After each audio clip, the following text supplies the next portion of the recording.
There we go. And get this out of here. Okay. We are live. Heck yeah.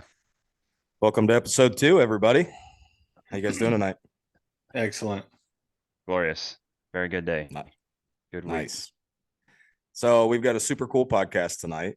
Um, you guys A both cameo. had, yeah, that's awesome. I saw it. Um, you guys had an amazing opportunity recently, and my camera's still earthquaking. Yeah. Sorry. And so you guys had an opportunity to go on a mission trip, and you took a trip to Honduras and got to do some super cool stuff and see God move. And it was pretty amazing from what it sounds like. So we're going to go through your trip on episode 2. We're just going to talk about it kind of start to finish and see what you guys have to say. So let's talk about backgrounds in mission work. Start with Pete. Any background? No, missions is something that I have always wanted to do since probably like high school age. And I have always let something get in the way. I was always, work or a sports thing or something else, or then kids got born and whatever. There was always an excuse. So just never could make it. Gotcha. What about you, Drew? No background at all. Kind of, I wish I could say I always wanted to do it like Pete, but I don't know that I had any interest, right? Like growing up, unsaved and, with all the childhood problems I had, like the people that I knew that went on mission trips, I just figured they were like the kind of goody two shoes, well off family or whatever. And, Yeah. we didn't have those means or the connections. We weren't regularly in church, so like I didn't have a lot of exposure to it. When we joined our church that we attend now, um, I saw people talking about it. I had somebody invite me a few years ago, and I want to say Jenny was pregnant at the time, and it was like, nah, bad time to go across the world. So Yeah. this whole thing, the way that this happened was just, I'm sure we'll get into it, but it was very much a God thing. Yeah. Yeah. So talk about that. How did this trip come up? So, well, for me, like I was supposed to go to Ethiopia, and that was in February of 23, I think. Yeah. And man, I was all geared up. I was ready to go. Like it was a super long plane ride. Um, had no idea what to expect. Got over like the mental anxiety of it for the most part. And the day before we left, boom, I got COVID. And it didn't work out. I was super bummed. Um, man, just like I was down for like 7 days with COVID here in my office, not allowed in the rest of the house. Um, so that I didn't infect anybody else. Um, and I was just bummed, man. I was like, God, why? Like, what? I was supposed to go over there and like do great stuff or whatever. And it didn't work out. So, kind of long story short, this Honduras thing came up, and I was like, man, that's cool. Like, that's a much shorter flight, and and the way it played out, like I just signed up, and the money that I paid for Ethiopia moved forward.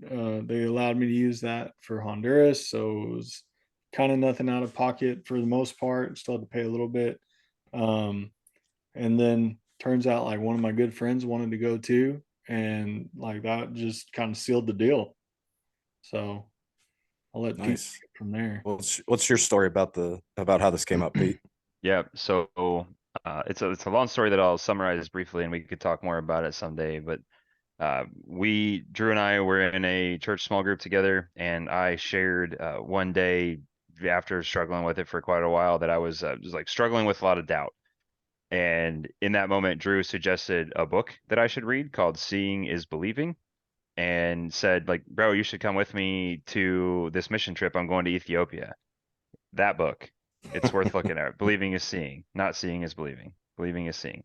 Um, And he's like, yeah, you should come with me to Ethiopia. And at the time, we started looking into it, and it was plausible for me to go, but I didn't have a passport. This was the middle of January already, and I moved mountains to get it figured out. I was calling the passport people in Houston and trying to do like a last minute thing and getting all this stuff figured out, and I got it all sorted.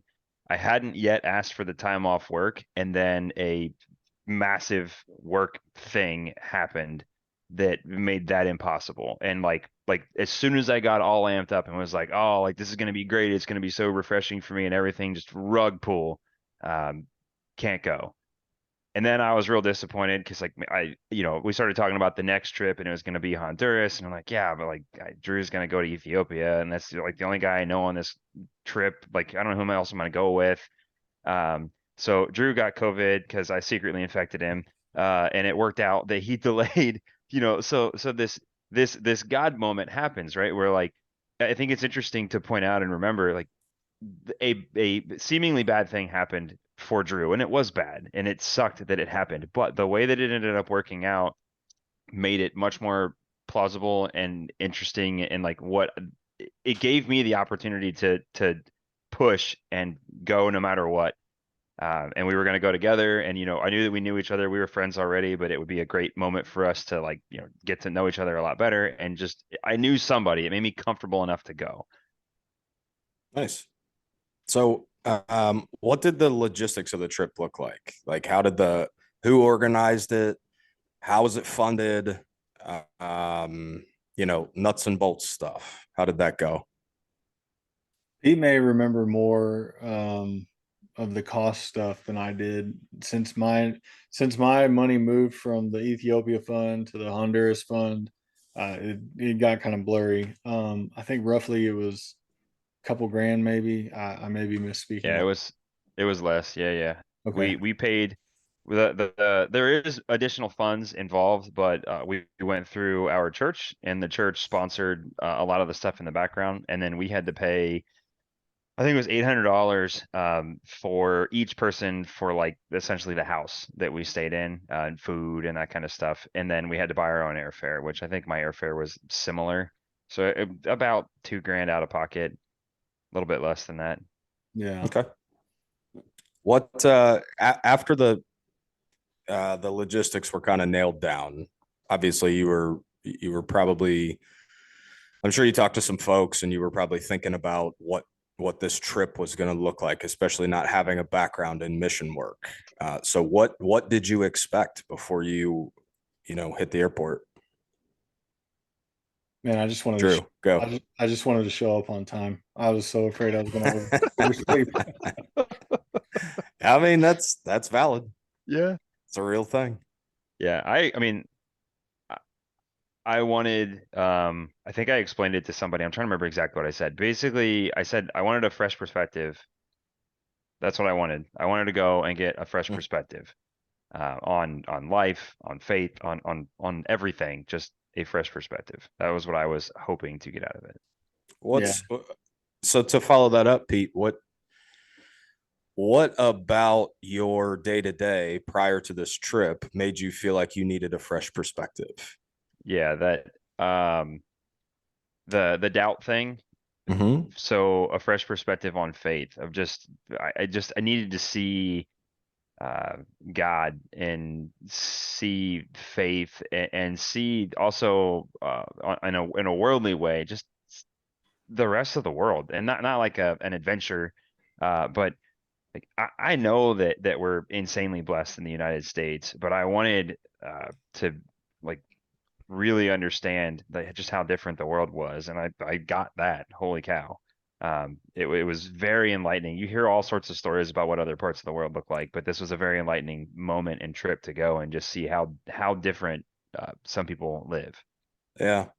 What about you, Drew? What'd you expect? Well, man, I don't know. I don't think that I had the thought that, I was going to go there and change anything, or just leave this remarkable mark on Honduras, right? Like I wasn't that arrogant. I knew that I was going to take away more than I brought with me, or more than I left Yeah. there. But for me, like the trip itself, like once we got to the airport and we were settled in and we were like, all right, we're doing it. We kind of got settled in. We had some time before our flight, and that's where it started for me. Pete and I went and grabbed something to eat.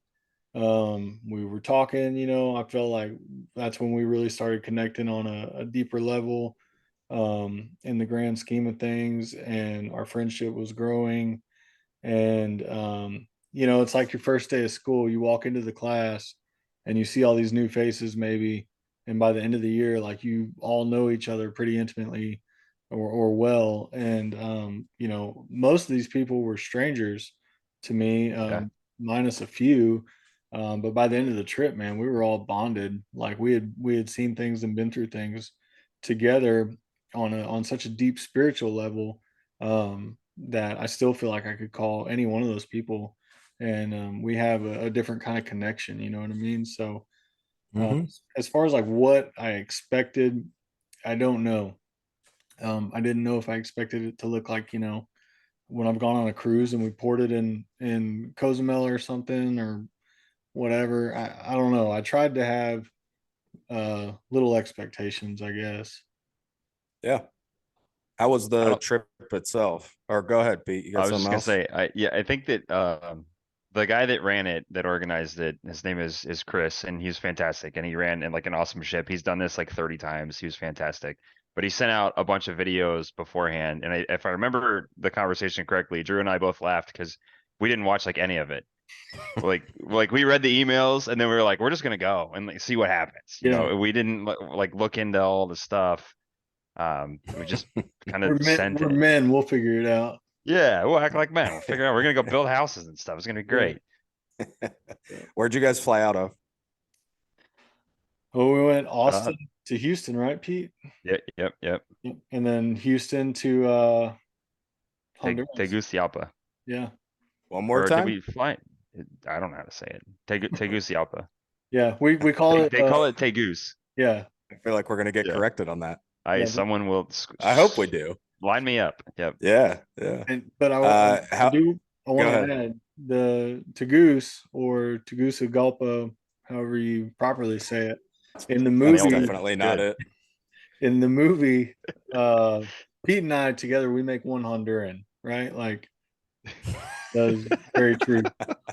Um, but in that movie, gosh, what's the movie in theaters about uh trafficking and Oh, exploitation of the Yeah. kiddos? It's called Sound of Freedom. Sound of Freedom. yeah. So Sound of Freedom, the beginning of the movie is based there, and that's where the two kids are taken from, is where we were in Mm, Honduras. wow. For anybody that hasn't seen Sound of Freedom, go see Sound of Freedom. Hundred It's percent. powerful. Yeah. Okay, so any hangups, any trouble in the flight, or smooth sailing? There was some interesting folks on the plane, but we'll leave it at that. Uh, I Yeah, mean, that is you can't that's a leave it at non that. it's a uh, non-podcast story. There the, I was there mean, was a Go ahead, Drew. there Yeah. there was a an individual sitting in the row in front of me, and he had his cell phone screen turned up full bright, and the plane was dark, and I could see everything this individual was doing on their phone, and it was not godly things. Yes. oh, Yeah, This world is broken. yeah, hundred I'll percent. do that. Yeah. But I mean the flight was fine, right? We flew into the main airport, I think, which was actually like an hour or two away from Tagoose. Yeah. Because the airport in Tagoose, they say is super sketchy because Tagoose is like a big bowl Mm, in these mountains, and you have to go down, and then it's like a super short runway, right? And apparently it's like super sketchy landing in there, but we made it. We got there, and Marco, the Yeah. guy from Hope for Honduras, which is who we need to definitely shout out. Hope for Honduras is the mission that we were a part of, and they do missions all year long. They're incredible. Awesome, amazing. Absolutely incredible. Marco picked us up. They had two vans. We got out of the airport just fine.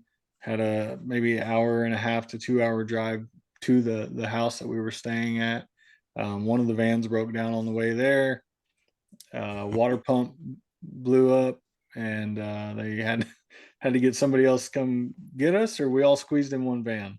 We stopped on like the side of like we are now in a third world country, right? Like that I have not experienced before.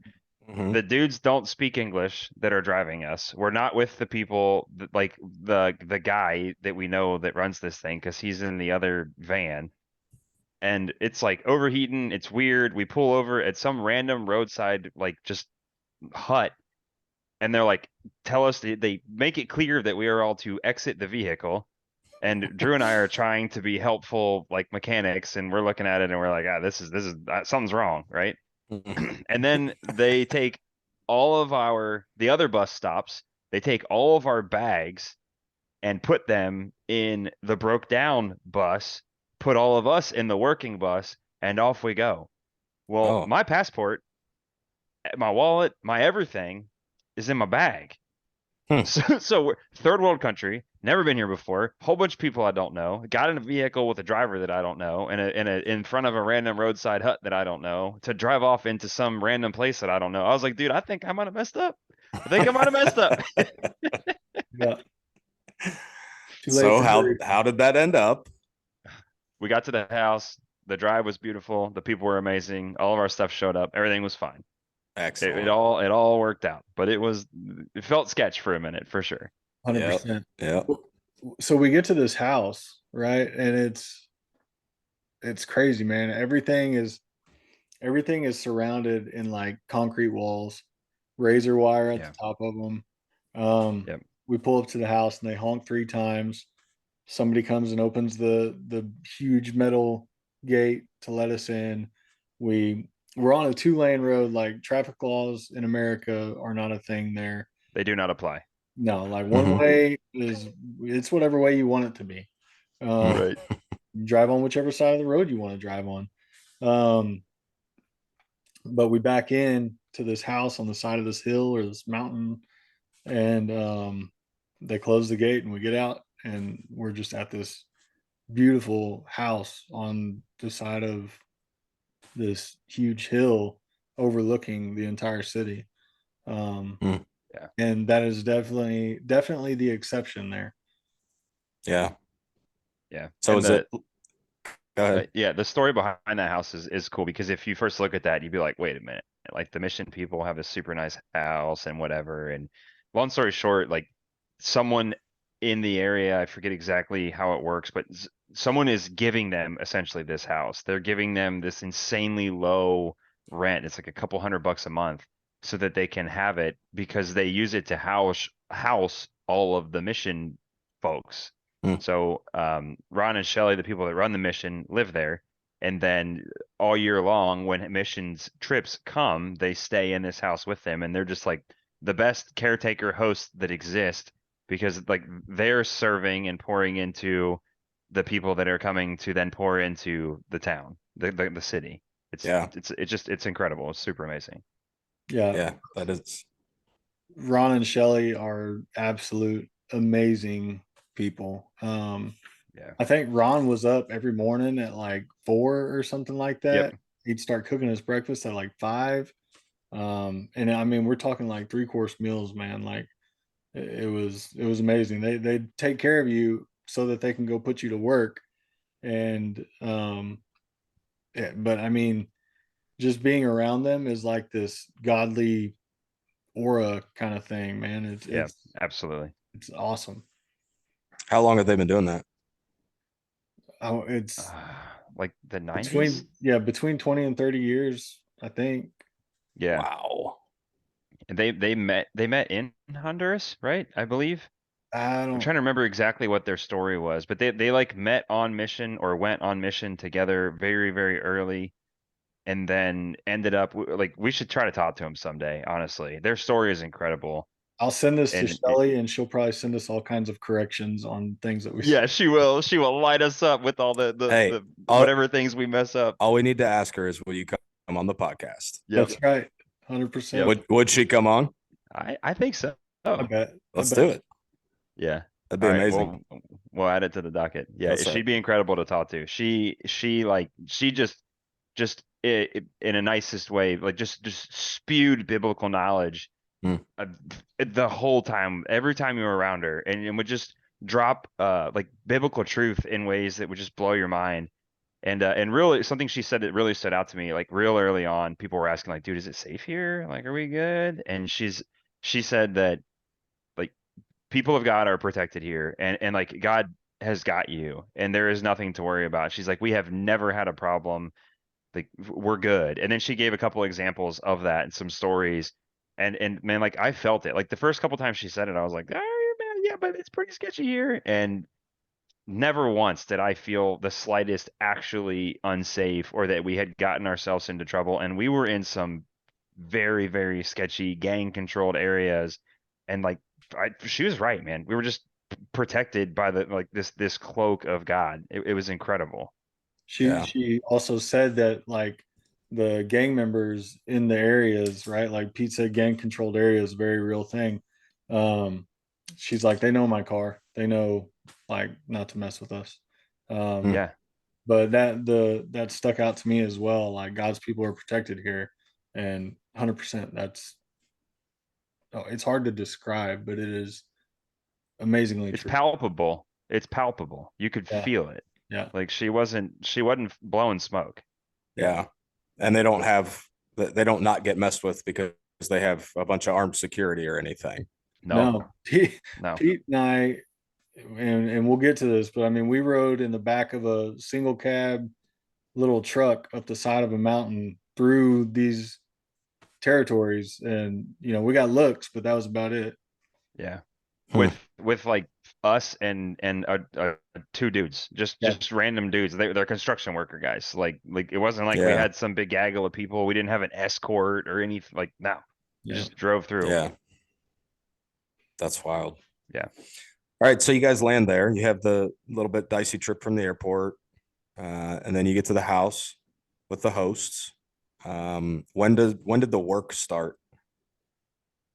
We landed on Sunday, right? That sounds right. Yeah. Yeah. The very next morning. Okay. So up early in the morning, Yeah, Yeah, super straight early. to work. Yeah, we'll get up Go How ahead. early.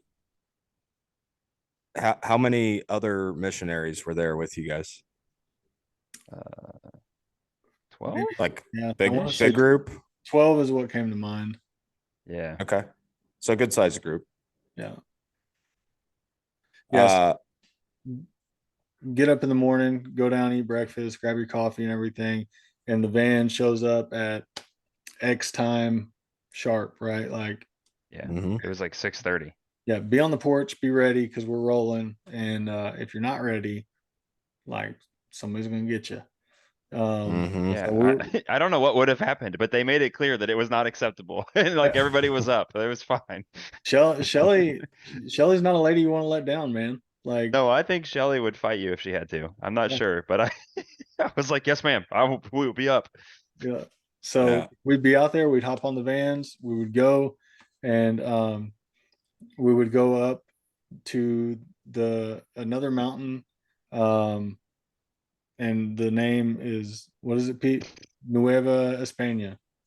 Yeah, the Colonia, which Yeah. is like a neighborhood, is Nueva España. That's where their actual mission is, which is a school. Yeah. So this is on the side of a mountain, like a community. There's houses there and a school. Is that accurate? How Yeah. places that people live. Yeah. Okay. So talk about that. So not even, Talk about this. Describe the local conditions. Yeah. So Tegucigalpa, as Drew said, is a bowl. It's a Mhm. big city.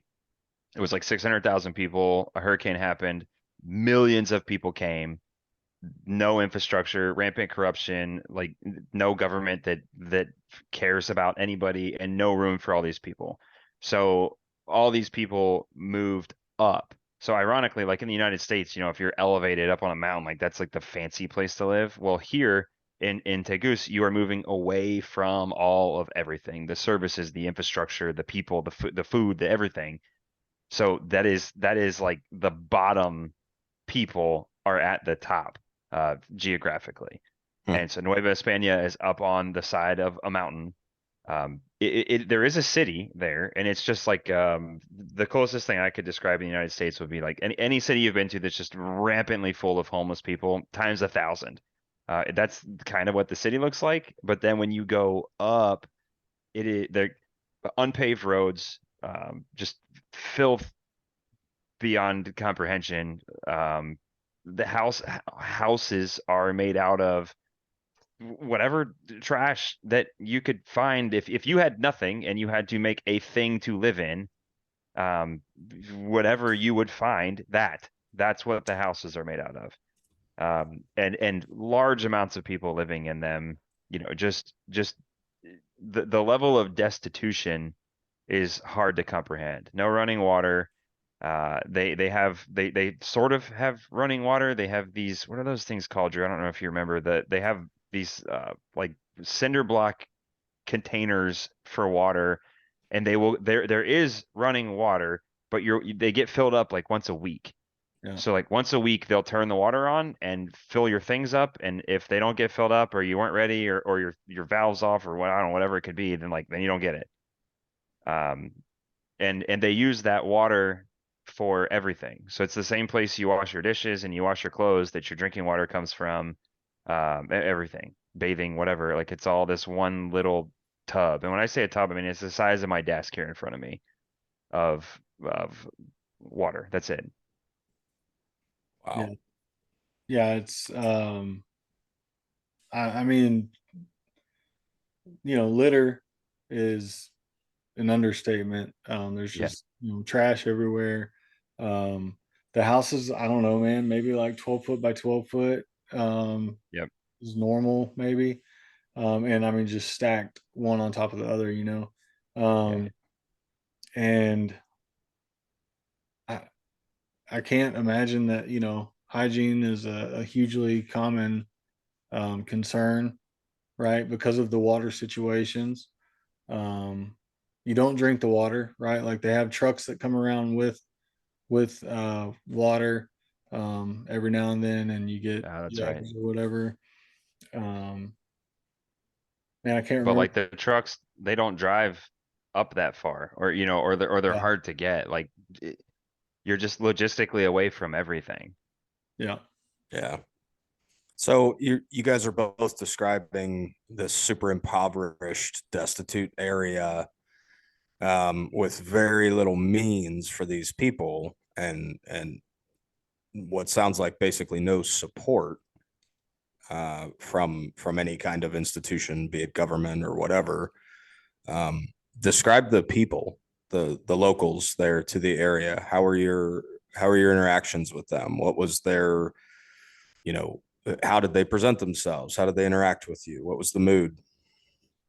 I think that overall the people were friendly, but you can tell who is a part of the mission of Hope for Honduras and who is not. Um, right? So like their school, um, there's kids that are there of all ages, and they call it the bilingual school. They're learning English, Yeah. um, and all the things. They wear uniforms, like everything is kept nice and neat, um, and but they're still living in this area, right? Like their parents have to make the effort to get them there, to make sure that their attendance is, um, you know, what it needs to be for them to stay involved there. They don't take their program lightly or their mission lightly at all. Um, No.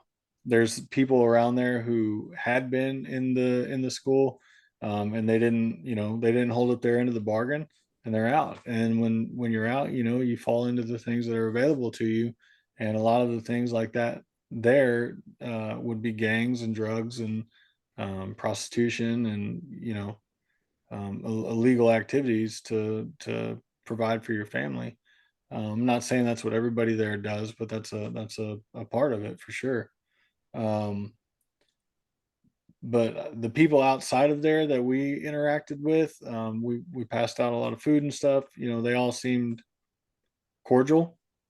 Mhm. Um, I don't know that we had any actual sketchy incidents or anything No. like that, but um, man, they're making the best with what they got. Yeah. Any any interactions with anybody that stands out right off the rip? 100%. Yeah. Pete, go Um, ahead. yeah, I mean there's a lot, but one guy in particular, not a local, but he is a local, but he was somebody that was part of the mission, stood out to me. The guy's name is Leo, and Leo's story is just deeply impactful, and without getting into all the nuts and bolts of it, that's for him to tell someday. But this guy is a bad dude. Has like he has taken lives, he has sold drugs, he has done things, he has hurt people. He like this is a bad guy, and he is in a mission serving children and preaching the gospel. And Mm. and it like it was when I finally sat down, I was having my own hard time with some of the stuff that was happening there, and he came out and approached me and he told me a story. And I just the whole time I had this surreal experience, like remembering the Saul Paul story in the Bible, and I'm like, bro, this is that guy, like for real. Like Mm. I'm meeting him in real life. This is a guy who was a self-proclaimed Satanist and has taken lives and done all these things, and now here he is preaching the gospel to anybody that'll listen. And he made me, I mean, in the kindest, best way possible, but he made me feel like a Christian baby with the amount of knowledge that he had. And I was like, gosh, I don't know anything compared to this guy. Like this guy is out of control. It was very, very powerful and very amazing to see uh, that that person and just hear his story. We got to spend, I don't know, we saw him almost every day. We had meals with him, and he was one of many people there that it was just very, very impressive to spend time with and hear their stories. Yeah. So you mentioned uh, the Saul Paul thing as a reference for Leo. Uh, and obviously Saul's conversion experience was very dramatic and it's well documented and all those things. Did Leo? I'm sure he did, but can you Yeah, give like a quick snapshot of his conversion and what caused that? yeah. I don't remember all of the details, but the summary is that he had a drug addiction, was suffering through his drug addiction, had a wound on his arm that basically it was like bad enough that he thought he was going to have his arm cut off. Um, Found his way into faith. I don't remember that something happened, and then he was like he said he woke up the next day and his arm was better. He's like, it Mm. was literally better. And that was my moment that I was like, I'm going to church. I'm a Christian. And he said that he took his Bible with him and was walking down the street to go to church, and people saw him and were like, what is Leo doing with a Bible? And it was just like profound that people saw this guy who runs the streets as now just being like, no, I'm a Christian, dude. Like I found God. And Yeah. he ended up bringing a bunch of people, all the people who were following him previously just like fell in with him, and he brought many people to Christ as he found his own way there through this essentially what he described as a miraculous healing moment that occurred for him. Mm-hmm. Just turned his whole life around. Yeah, That's amazing. 100%. He said that when they so he was like a gang leader at this time, and when they saw him walking and carrying his Bible, they asked his wife like, "Where's he going?" And she said, "Well, he got saved. He's going to church." He said that night, like 8 or 10 other gang members went and gave themselves up for Christ. Yeah. Um, and Pete and I are talking to this dude, and he's like telling us all this, spiritual truth and biblical truth and everything, and very unapologetic, very blunt, um, and I'm like, hey man, like I'll always remember you, dude. You know, like you were amazing. And he's like, don't remember me, like remember Yeah. God, man. Like I'm nothing, you know. And he was just, I mean, hardcore in the best way possible. Yeah, he really was. That's amazing. So let's talk about the work you guys did. Once you said you hopped in a truck or a van or whatever, and you went up the mountain, and then you get to where you're going. What did the work look like? Man, so like I just want to mention real quick the guys that we were working with, because Yeah. they are amazing dudes. You know, we're still in touch with them till to this day. Um, Noe, Alex, and Luis, they run the ship, man. They make it happen. Whether they're leading in like, you know, passing out food or whatever, but they do beautiful work. They they lead the building of the houses, right? And the houses can be in any area. So when we get there, like the slab has already been poured. Like these three dudes already did that. Um, and the materials are on site. There's not a Home Depot like on the corner, you know what I mean? So like Right. they get the stuff up there by whatever means necessary. Very resourceful people. And the the same resources we have available here probably aren't so readily available there. So we got up there. They had the slabs.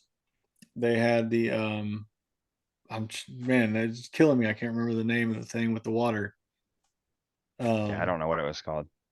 but um, the woods, the lumber's up there and everything. And man, Pete and I got up there, and what was the first thing we did? Pete, we started framing, right? Yeah, we started framing. Just to point out too, like we couldn't even drive the truck to where we were going. Like we drove the truck pretty close within, I don't know, 1,000 feet, and then we had to hike the rest of the way to get to this house. So they hiked all of the stuff there already, all the lumber, uh, everything. Like those dudes were incredible what they had already done. Yeah. And Wow. so we framed it up. They've got, you know, power coming from a neighboring house. Um, they had the tools there and everything. And you know, screws and nails, man, like you drop it, pick it up because you're gonna need it. Like we Hmm. Yeah. can't go get more. Um, so once we got the frame up, we put up the siding of the structure of the house, and it's like a cement board. Um, you know, I guess plywood's hard to come by, um, and you know the cement board will last longer in the elements. Hmm. And the roof is just a sheet metal tin roof, and that's it. It's a one room house with I think like one outlet and one light. It was like 12 foot by 16 foot or something. I think is what Yeah, the measurements were. yeah, Hmm. That's wild that the way they have to go about getting material in there. That's Yeah. We so different. we literally flew the nails that we used in one of our yeah, suitcases. Like they don't, because you can't buy them down there. Hmm. yeah. That's wild.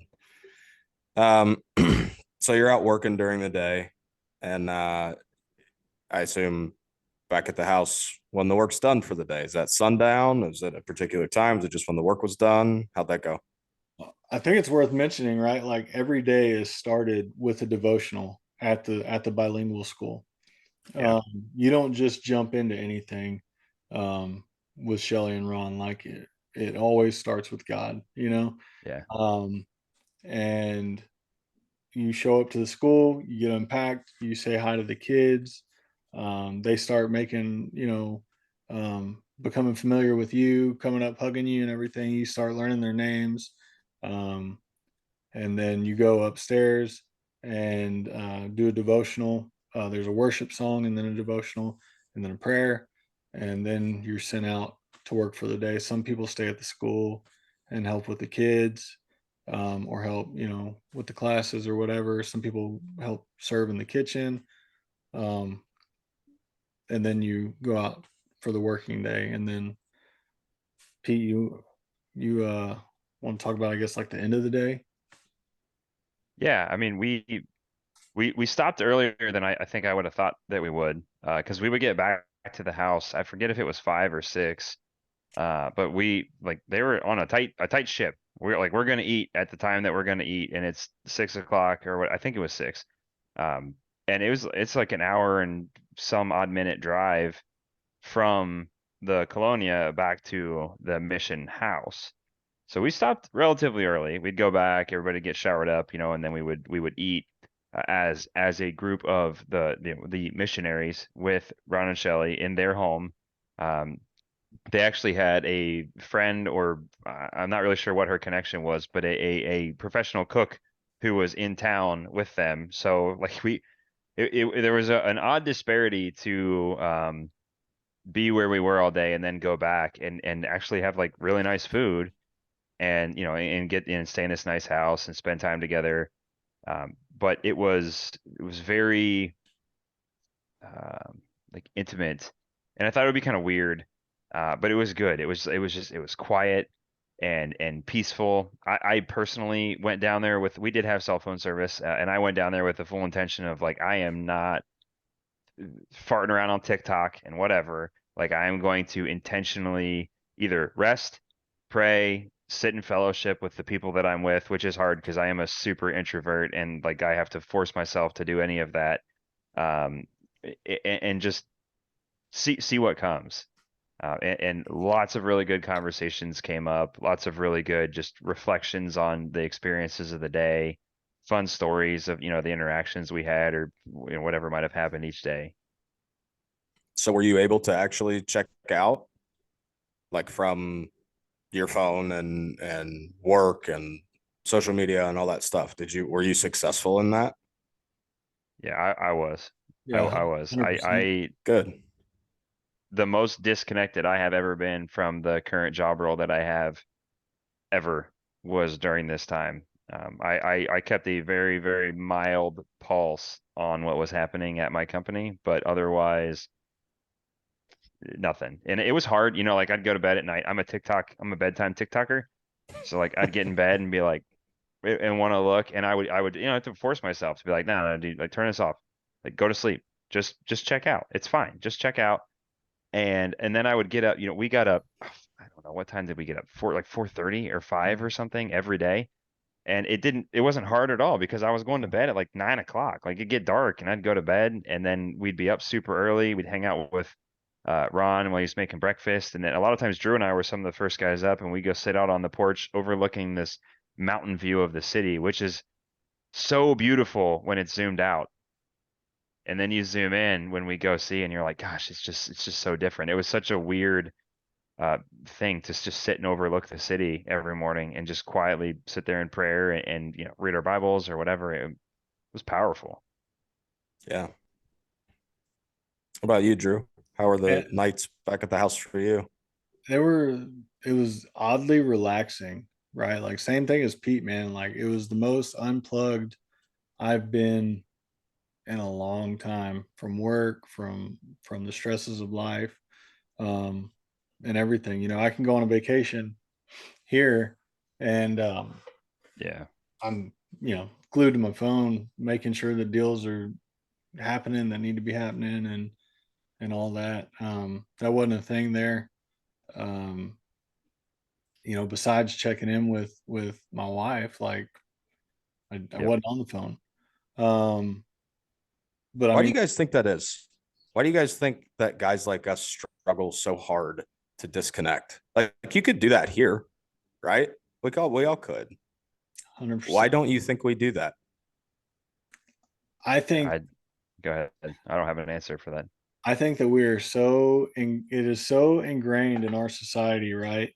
Like you get on the TikTok, you get on Facebook or Instagram or whatever. You got guys like David Goggins and Gary Vee and all these people, and it's like, oh, you want to be successful? Get up at 3:32 a.m. every day. You do 6.5 push-ups, brush your teeth up and down, not side to side. You know what I mean? Like there's just everything is monetized, everything is just like scripted, so that these people with their Instagram life, even though that's probably not what it looks like in real life, that's what's sold to us, and in our society, like we were just bought into it, because it's what we're surrounded by, right? Like those three dudes on the construction crew, Luis, Noe, and Alex, man, godly dudes, and Yeah. they're not ingrained in the same crap that us as American men are. Um, I think that uh, I'm reading this book right now, the ruthless elimination of hurry, and it's like Jesus was never in a rush. Like the dude was present all the time in the moment, right? Like, hey, my Mhm. daughter's sick and dying. 2 days later, Jesus strolls up and like takes care of it. But in between, he like feeds 5,000 people, or whatever. Um, you know, I think that like as the Redeemed Legion, right? Like that should be what we are pitching. Like that's what we're selling. Like, you tired of this ridiculous American lifestyle? Like, check this out. There's rest over here in between these pages, you know? Yeah. I think it's the more I ponder it, a misalignment of priorities. We're prioritizing the wrong things. We're prioritizing just all the things of the world: money, wealth, distraction, and we just don't even we're so freaking busy that we don't even know what like the rest in God means. Like we don't nobody has time for that. Like you literally like I mean seriously, how pathetic is it that probably all three of us can't go poop without our phone?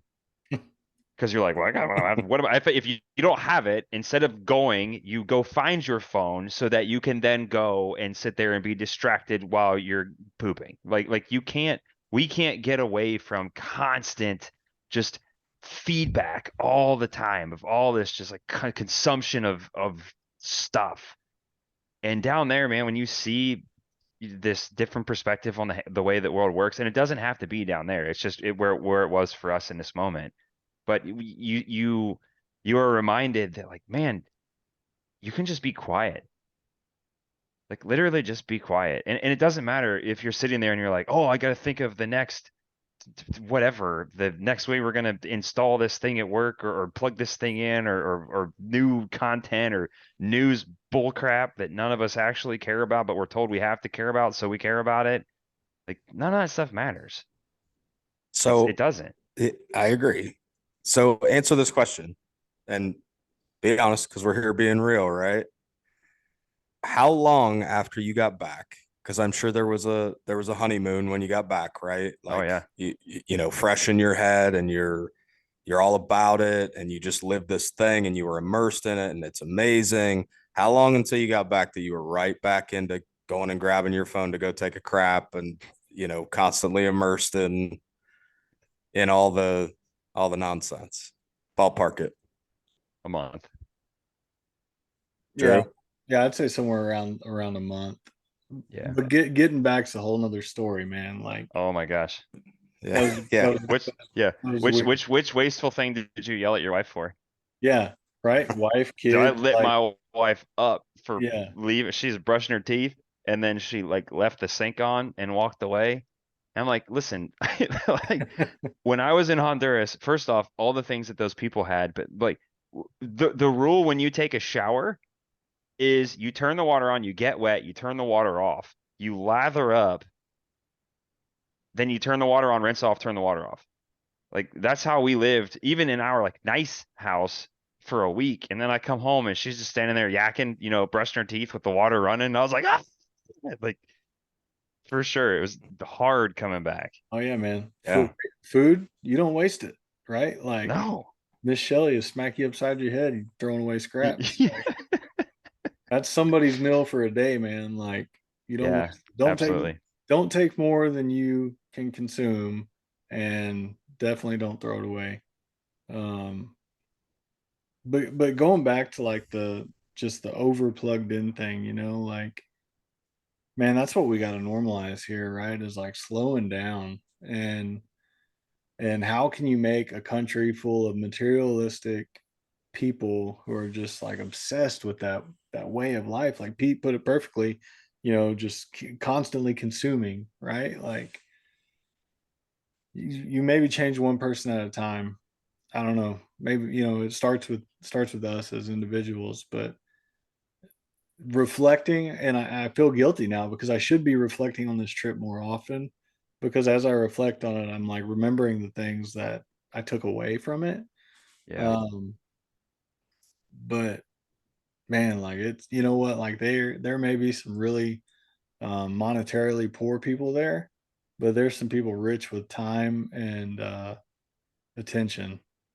Yeah. Like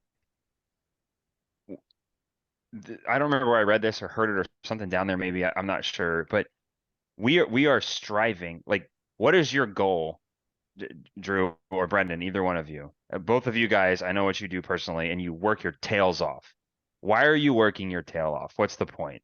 You're trying to probably get a bunch of time with your family. Yeah, I mean, yeah, like I want to say I'm working really hard right now so I can stop working really hard and do the things I want to do, but I also want nice stuff. Right? Yeah. Like I want to buy a nice house. I want to buy the car I want. I want all the A stuff just like Lambo. everybody else. Yeah, Yeah. exactly. But I think But all like, the stuff you guys are saying, it speaks so much to how powerful the stimulation that we have here is, right? yes, With basically the internet, but everything that comes with it, right? And what we choose to do with that, because we do choose it, right? I know, like, it's readily available and it's right in front of you and it's addictive because it is addictive. it's Like, designed to not, be. yeah, Sure. exactly. But also we let that happen. Hmm. And like one of the things you said, Drew, you're like, they're rich in time and attention. And I think that's the crux of it, right? Like, they are intentional about what they do with their time because they need to be. And we don't necessarily need to be, but we should. Yeah. Yeah. I think the connectivity of the people down there, at least the kids, is something else that really stood out to me. We went to this thing every day called La Conchita, which was like the little field, and it's this concrete gym with a fence all around it and a net over top of it, and it's just a basketball court, and it total chaos. All the kids from the colonia go there when the mission people are there, and it's just total chaos for like an hour and a half. It's insane. Like there's balls of every type flying every direction. You get hit with them all the time. There's like tug of war fights happening, frisbees, footballs, total chaos. But all of the kids there are like just so attentive and focused to one another. They're this like amalgamation of people that are from all over the colonia and all these different families, but it just seemed like they were so connected and focused on each other and like this giant family that I don't feel like I see at any youth sporting event or any other thing that I go to here. Hmm. Man, yeah, and like the balls flying everywhere, 100%. Like they took a second to get used to. It was But chaos. but it's like organized chaos, man. Like these kids, um I don't know, maybe one or two, but for the most part, they're like respectful. Yeah, Um and dude, like if this kid is playing with the ball over here and like he misses it and some other kid grabs it and runs off and starts playing with it, no big deal. Like they go no find a one cares. ball. Yeah, No crying, no none. fits. They fall down and get hurt, Hmm. dude. They're right back up. Like, and they tell you, like Shelly told us, she was like, "Hey, if those kids fall and they like skin their knee or something, like don't go over there and like, oh baby, baby, whatever." She's like, let them get up and deal with it. Like they'll be fine. We can't afford for these kids to be coddled here because nobody else is going to coddle them, and Right. life here is not easy. Um, so like coming back and my kids are fighting in the back seat over an iPad or Mm-hmm. something. I don't remember, but we were Mm-hmm. going to church, and I did that whole on the way to church yell at the family thing, and and it's like, you guys got no idea, but They don't, man, and they don't, and it's my fault that they don't because I haven't Yeah, taught them. they are all guilty of that. 100%. Yeah, I think this is a Redeem Legion act like men moment for all of us, and to speak some truth from things that we've experienced, that like it is our responsibility as men, as the leaders of our households and the leaders of our families, to set an example and to set a precedent and to set rules and regulations within our own home of how our kids consume everything, not just like the rules on their phone, Mhm. but everything. Set precedent for them and guidance and clarity on like what the expectations are of what they consume, how they consume it, because it matters. And like we're the only ones that are going to teach them, the only ones that are going to raise them up to survive in this world and also to understand and know God in all things. It's very easy for them to lose that because of this consumery world, consumption world that we are discussing right now. And we got to fix that. And the only people that can fix it is us. Like in each one of our households, as to be clear, God can fix it through us as the leaders of our households, stepping up in the word and using that to lead our households. Yeah, 100%, Well man. said. 100%. Discipleship, right? Like discipleship doesn't have to be, some dude you connect with at church. Do it at home. Yeah. First. Yeah. Oftentimes, I think guys are more apt to do it to disciple some guy that they meet at church than they are their own kids. Mm-hmm. And Yeah. I don't know what that thing is. I don't know if it's I don't know what it is, but I think we're all guilty of it to a degree. I don't know if it's the putting on a good face at church and being, having your like your church self on, and then going home and maybe not necessarily doing something bad, but not living that same way that we do, when you're in front of people. And it Yep. probably has to do with everything we talked about before with like putting yourself out there, like on social media, and you got to be your best and look your best and sound your best. And like, I don't know. I think we all struggle with that to a degree. 100%, man. I was just thinking about it. And this is a self-convicting moment for me.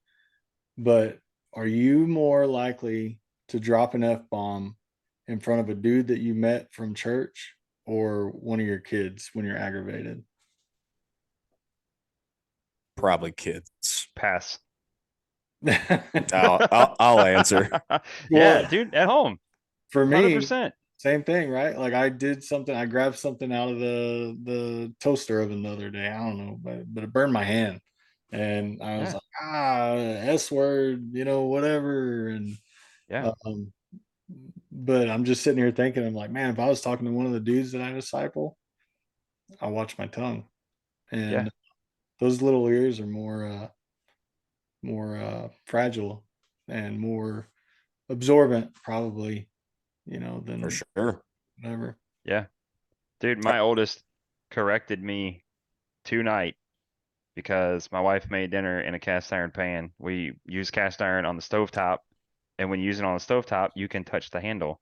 Well, she baked in it, and I didn't know that. And I picked that thing up and I taught my family a whole slew of words, and my 10-year-old corrected me. Yeah, Like deeply convicting. You're not alone. Like 100%. Yeah, yeah. for sure. I, All right, so let's get back to the trip real quick. Last couple questions about the trip. So there's two questions, and I want you each to take no more than a minute to answer each one. So one, we'll start with Drew. How did the trip affect you? Man, the trip affected me by um, learning all the things that we just talked about, right? Like the we're spoiled, and you don't have to have a 2,000 square foot house, 2,500 square foot house, and nice things to know God. You can have a dirt floor and maybe one outlet for a hot plate, and you can be closer to God than anybody. Um, we are we're spoiled. We are materialistic, even if we think that we're not. And slow down, because everything that we're spending our lives on, um, if it were in a ratio to how much time we're spending with God, God should be way, way over. But here in America, um, we're ignorant to the fact of the things that go on in the world, or we just close our eyes to it, and we're wasting time, basically. Yeah. All right. Well, Drew, you were a little over time, but that was a really good answer. So we'll let it slide. The last 20 seconds is off. Dang it. Yeah, we're gonna have to cut that off. All right, Pete, you're on the clock. Um, I had a experience with a little girl that I got connected to while we were down there that changed me in a lot of ways. All the things we talked about mattered, and the big takeaway, this is a whole nother podcast we need to have, is the story of this little girl named Andrea that I met down there. But I don't know that I've ever actually been in a position where there was literally nothing that I could do to affect something, because I'm a doer and a fixer. And I finally reached, and thank God it wasn't with my own family, but may as well have been, as close as I feel to this kid, a level of actual desperation where there is no other option. There is nothing else for me to do but to pray, and that I actually believe that that will be effective. Hmm.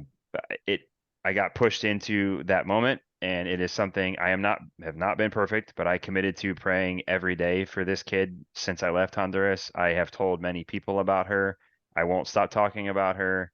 I am trying to pray every single day for her, and just holding out hope that she can find God and that she just has a chance in this world. Yeah. What was my time? Uh, That was less than a minute. nah, you were a hair over.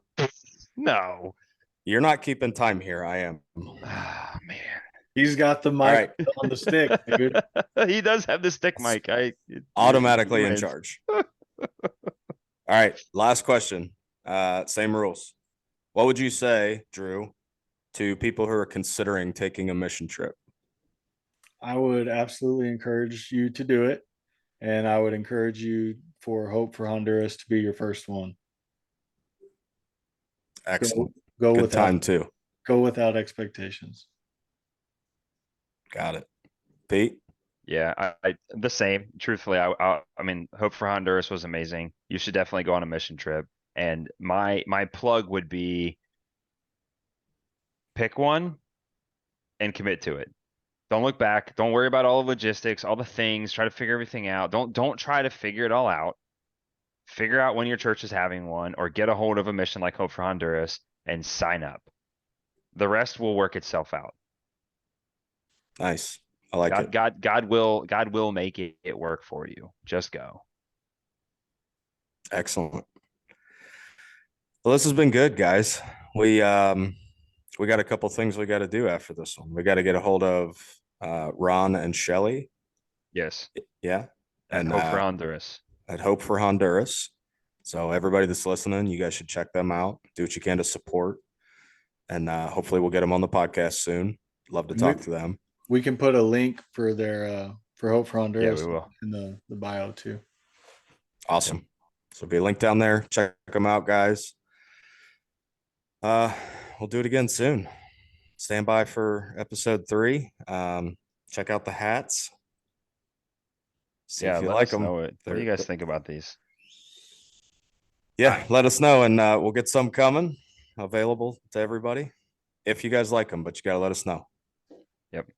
So check us out, redeemedlegion.com. All the socials we just trashed, we're on all there.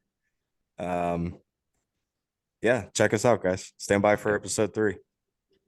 Later. Adios. All right, guys. See you later.